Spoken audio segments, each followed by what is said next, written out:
Hello there, everybody. Welcome back to Legends Lore. Today, I'm going to be doing my MCU updated tier list. I do this twice a year, once in the summer, once in the fall, winter, whenever the last MCU project of the year comes out in theaters. So I'm going to be giving you my update. This one will have Guardians of the Galaxy Holiday Special, Ant-Man and the Wasp, Quantumania, and Guardians of the Galaxy Volume 3. Those are the updates from last tier list. So we're going to go through the rest of it pretty quickly. I'll dive into those in kind of a mini review format. So here we go. Let's start with Iron Man. Iron Man is the first ever MCU film. Great origin story. Kind of set the template for a lot of what origin stories ended up becoming under the MCU, for better or worse. But I still think this is a really solid movie, and for its time, it was excellent. I'm going to give this an A tier. The Incredible Hulk, the only standalone Hulk film we have, and this movie for me just gets worse every time I watch it. Unfortunately, this film is quite choppy. The third act isn't great. CGI hasn't aged that well, and for me, this is one of my least favorite MCU films. I'm going to put this in the F tier. Iron Man 2, the follow-up to the incredibly successful Iron Man, was good in a lot of ways. It introduces Black Widow, which was a nice little touch. It expands on S.H.I.E.L.D. It sets up a lot of things here for the future of the MCU. However, the movie spends most of its time doing that and doesn't really focus on the narrative at hand. Whiplash is an interesting villain, but not the best. This, for me, is also an F tier MCU movie. Kenneth Branagh's Thor is one of the most fantastical MCU movies we've ever gotten. At times, I wish Thor would go back to a little bit of the heightened Shakespearean nature, the way it was written in the comic books. It's a very simple movie, but I think it works well, and it's a lot better than a lot of people give it credit for. That being said, still putting it in the C tier amongst Marvel movies, it is about in that middle range. Captain America: The First Avenger is one of my favorite origin stories for the MCU. I think this movie works really well. Some really strong character work. Steve Rogers ends up becoming probably the most interesting character introduced in the MCU since Tony Stark. It's my favorite period piece MCU film as well. For all those reasons, I'm going to give Captain America: The First Avenger a B tier. Next is Avengers. The original Avengers might seem simple to many of you nowadays, but for those of us who watched it in theaters in 2012, this movie was really game-changing. It blew our minds. It was the first time we had seen the beam in the sky that they had to take down. That fight might not be that cool nowadays, but it was pretty awesome back then. Getting to see all the Avengers team up, that one circle shot of all of them back to back to back. Great action, good story. This is one of my favorite Loki movies as well. For me, this is easily the standout of Phase 1. I'm going to put it at the top of A tier. Next is Iron Man 3, one of the most divisive Marvel movies ever,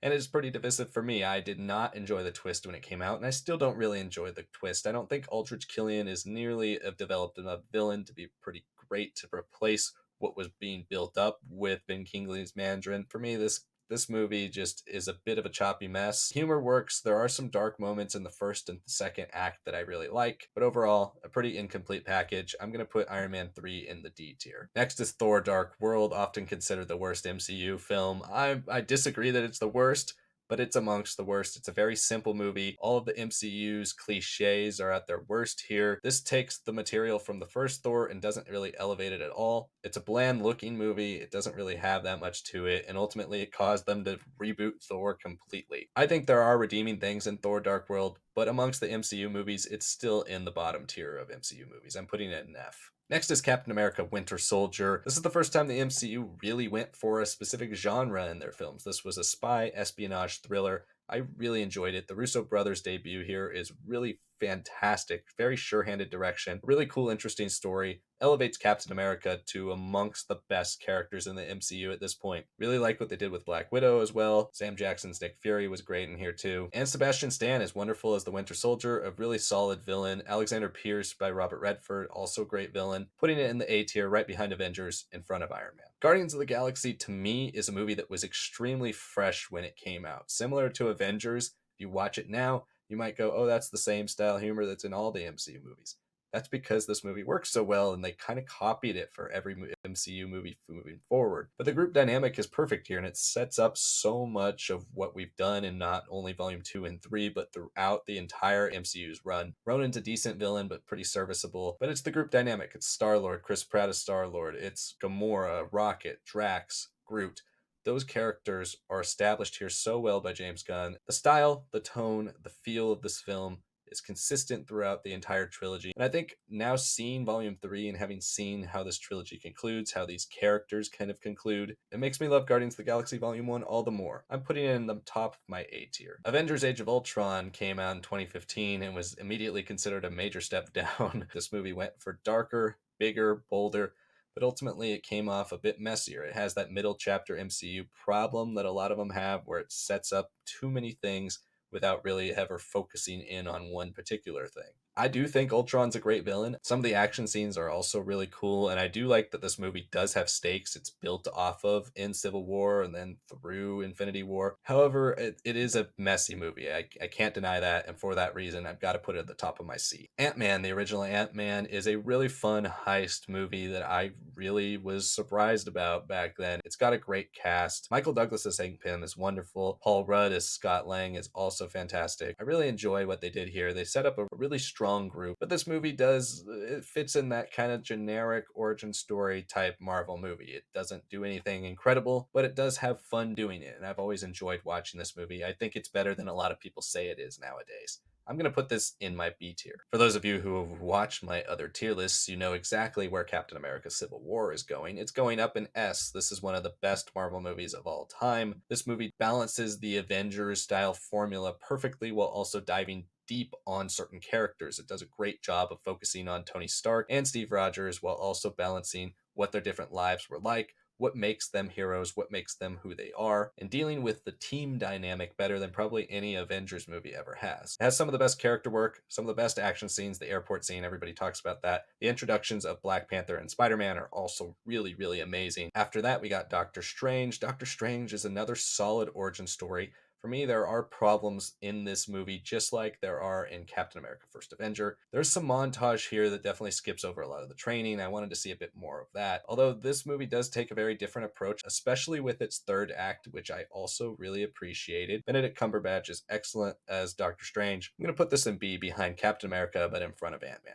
Next is Guardians of the Galaxy Volume 2. Guardians of the Galaxy Volume 2, I think, takes a bit of a step back from Volume 1 in a sense that it goes for the style that was ultimately imprinted on a lot of these other MCU movies with the comedic style, with the group style, and goes for it, but times 10. Bigger, bolder, tries to be better in every way, but a lot of times it's a little bit unrestrained in that sense. I do think Ego is the best villain in any of the Guardians movies we've seen so far, and I think his story with Peter works really, really well. There's a lot of things that hammer home the tragically happy nature of this group forming. A lot of the trauma of their past definitely comes to light here, but this movie doesn't work for me nearly as well as Guardians Volume 1. I'm going to put it in my B tier, but at the top of my B tier. Spider-Man Homecoming is one of my favorite Spider-Man movies of all time. It really captures the younger high school Peter Parker. Tom Holland's Peter Parker is a great amalgamation of both the goofy of Tobey Maguire's with the punchiness and the one-liners of Andrew Garfield. I really dig the villain in here. Michael Keaton's Vulture is excellent. Really love that. Also like Tony Stark's appearance here. Robert Downey Jr. does a great job as a mentor figure. And I was highly anticipating when this movie came out. I thought it lived up to the hype. I really love this movie. I'm going to put it in my A tier right above Iron Man. Thor Ragnarok reinvigorated the Thor franchise. This movie is awesome. It's very action-packed, very exciting, very, very fun.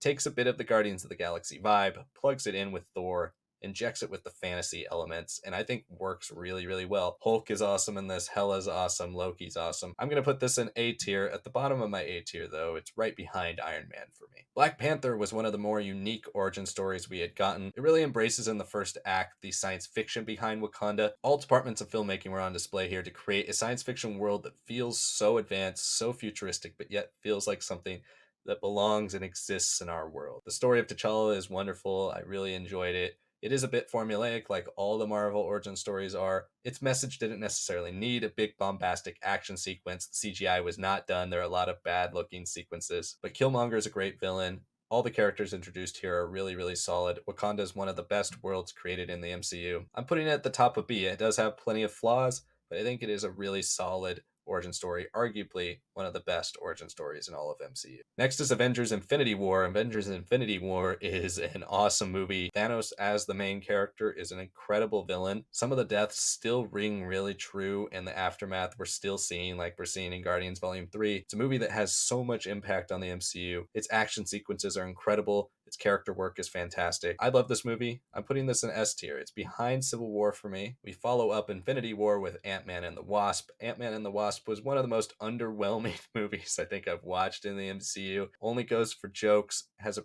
pretty inconsequential plot. Its villain is one of the weakest. Sonny Birch is a bland, just mob boss that doesn't really do anything. Still do love and appreciate Evangeline Lilly and Paul Rudd in this. They are fun. The introduction of Michelle Pfeiffer's Janet Van Dyne is really fun. I'm gonna have to drop Ant-Man and the Wasp also in F tier. Captain Marvel came out after that. I think Captain Marvel does a good job with some of its science fiction storytelling. A lot of its origin story stuff is pretty cool. I do like the Kree stuff. I do like the Skrull stuff. Where this movie definitely falters is its main character. Carol Danvers doesn't have that much charisma. She's not that interesting. But her powers are really cool, and we get to see her use a power set that's very different than anything we had seen in the MCU at this point. It's a flawed movie. Its protagonist isn't the best, but I'd put it in the bottom of my D tier. Next is Avengers Endgame, the big capper to the Infinity Saga, a movie that we were all anticipating and definitely lived up to the hype.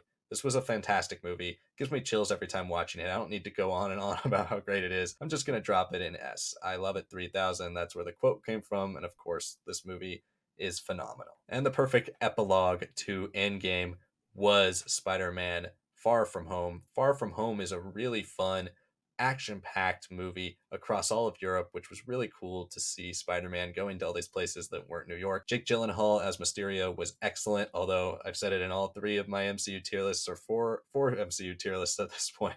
I hate that dialogue-heavy scene, the exposition-heavy scene of him just telling everybody his master plan. It felt like such a rip out of just like the worst old comic book movies. Other than that, I really love this movie. Love the action. Love all the places it's in. Putting this at the top of my B. WandaVision is a really interesting show and one of the more unique things Marvel's put on Disney Plus. The deep dive into the characters of Wanda Maximoff and Vision are really, really intriguing. The whole mystery of the show was fun to unravel, and having each episode be a different style of television and homage to different pieces of television was really cool. The show did lose its steam about episode 5 or 6 for me. The finale was also a little underwhelming, but the character moments work really well. When Wanda has to say goodbye to Vision, that stuff hits hard. It's not a perfect show, but it is one of the better ones the MCU has put on Disney Plus thus far. I'm gonna drop it right behind Doctor Strange in my B tier. The Falcon and the Winter Soldier is a show that was definitely, let's say, not helped by its ending. This show started out pretty strong. Episode 4 is still one of my favorite MCU Disney Plus episodes. When John Walker kills that guy with the shield, I thought all that was really interesting. They were really pushing the boundaries. It was more violent, more intense than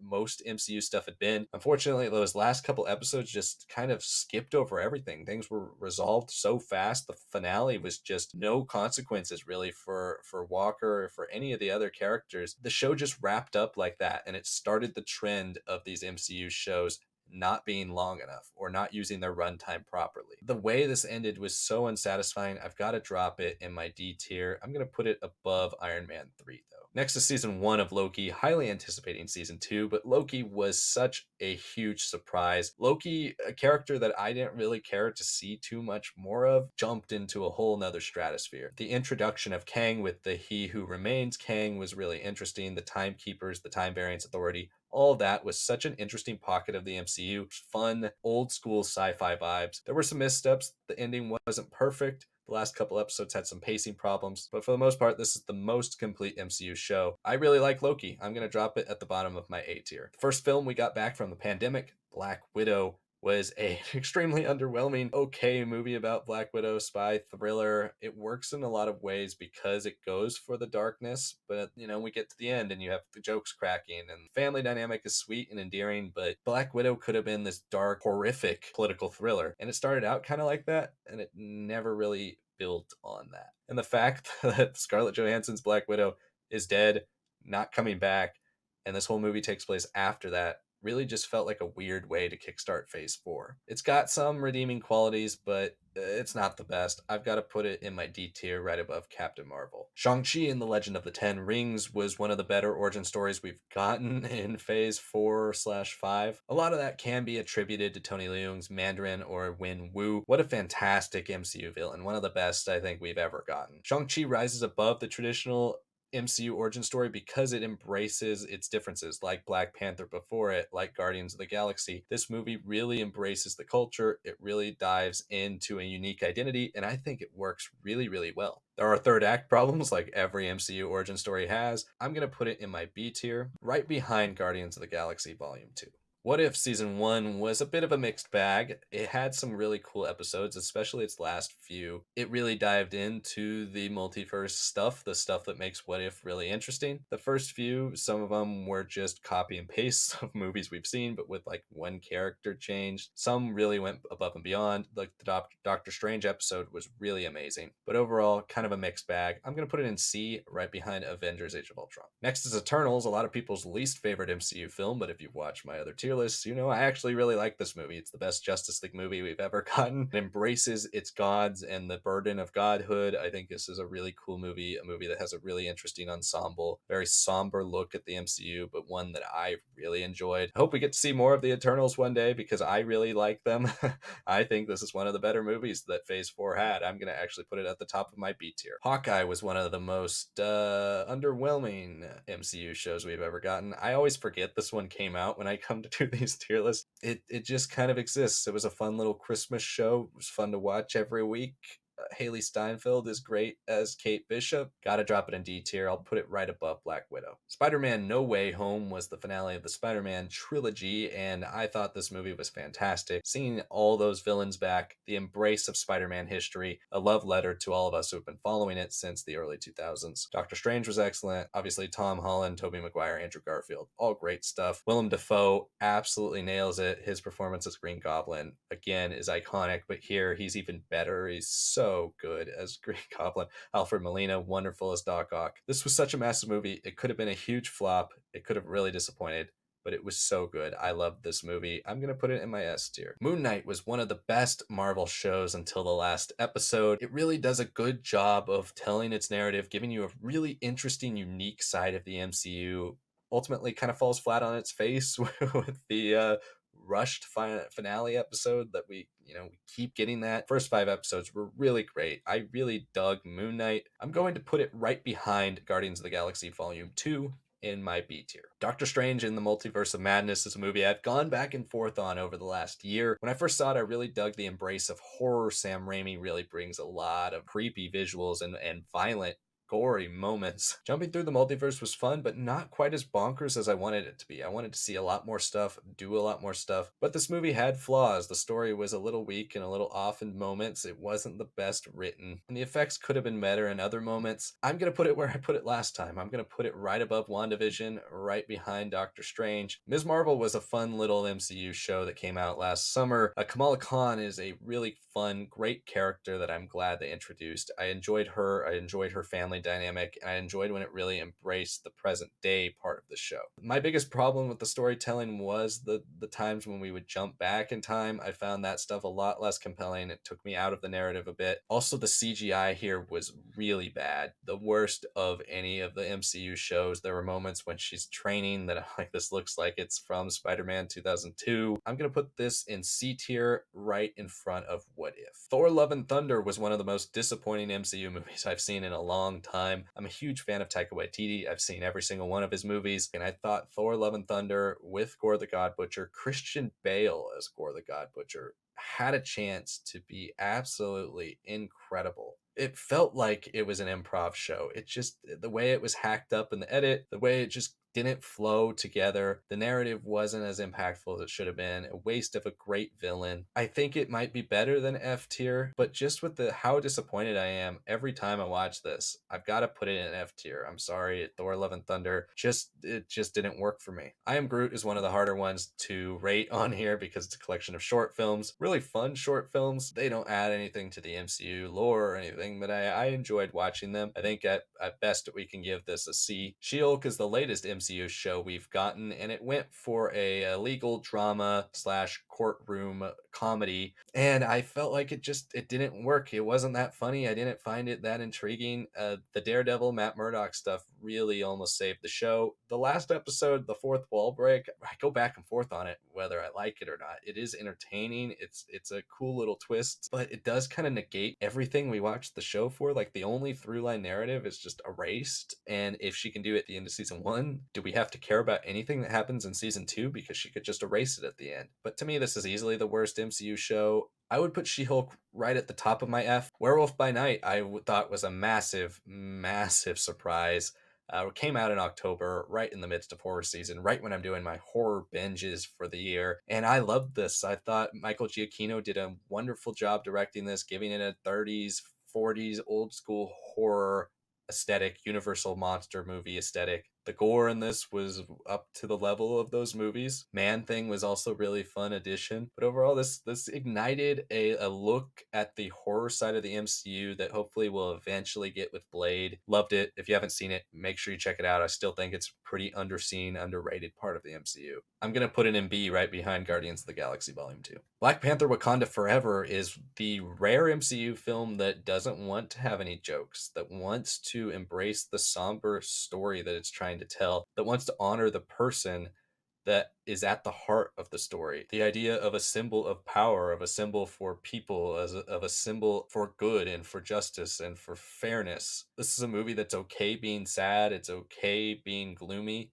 and I really dug that. For those reasons, I've only ever seen it once. I never got to see it a second time in the theaters. It's 3 hours long too, so that adds a little weight to it. Namor is a really good villain, and at times this movie did search for a reason to continue to go on. I think you could have cut out about 20 minutes of this movie and it would have been a bit tighter package. I'm going to put this at the top of my B tier. I think this movie has some flaws, but it works really well, and at least it commits and it goes for it. It doesn't try to slap a joke on the end of sad moments. Okay, on to the new stuff. Guardians of the Galaxy Holiday Special. This was a fun little treat, similar to Werewolf by Night, but for Christmas. I had a great time watching this. Kevin Bacon was a fun addition to the MCU. Drax and Mantis, the formation of their relationship, their friendship, you really get to see it here, and it's built off of in Guardians Volume 3. I had a lot of fun with this. I'd probably watch it every Christmas, and I would add it to that rotation. I'm going to put it at the bottom of my B tier. Ant-Man and the Wasp Quantumania is one of the biggest releases of all time for the MCU that I forget I ever saw. This movie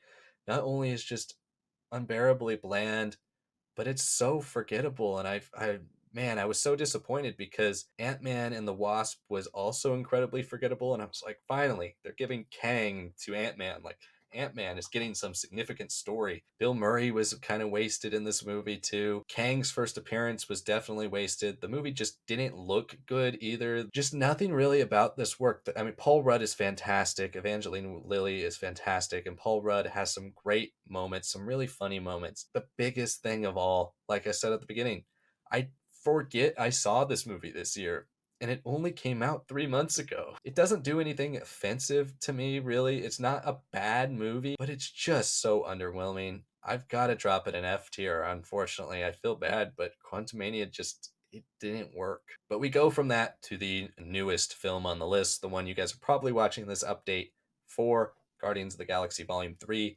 What did I think of it? I've seen it twice now. I wanted to wait and see it a second time before I did this, because I wanted to say that it's one of my favorite MCU movies I've seen. I loved it. I think what they've done with these characters is fantastic.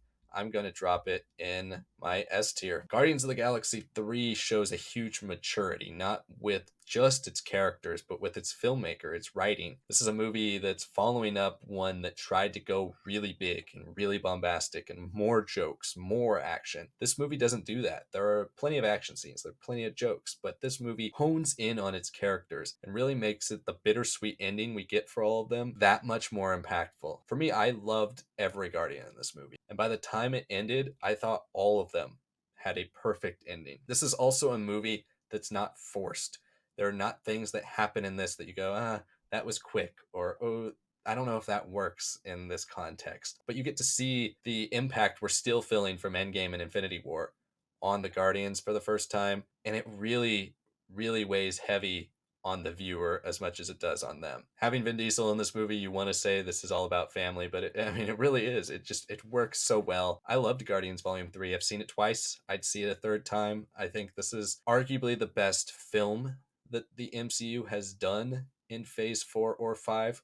Spider-Man No Way Home, it's hard to beat that as my favorite. But Guardians 3, it's a very mature film from a filmmaker who has greatly matured in his professional life over the last 15 years, and seeing his evolution through Guardians Volume 1, 2, and 3. Probably the best trilogy in the MCU, and I say that having loved Civil War, the way these movies all work together, the consistency of these characters. It might be the only trilogy in the MCU that you can watch 1, 2, 3 without having watched anything else. But if you've seen it, let me know what you think down below. Let me know what you think of my rankings. Of course, give your rankings as well. Make sure you stay tuned to the channel. I'm going to be dropping a lot more stuff. I have a top 10 Star Wars video games coming out, may or may not be including Jedi Survivor, but it's eligible for the list. That's why I wanted to wait on that. I also have a top 10 Legend of Zelda games coming out. That will not be featuring Tears of the Kingdom, since that is a massive hundreds of hour commitment, and I'm still just at the beginning of that game. I also just recently went to Disneyland, so I did a tier list of the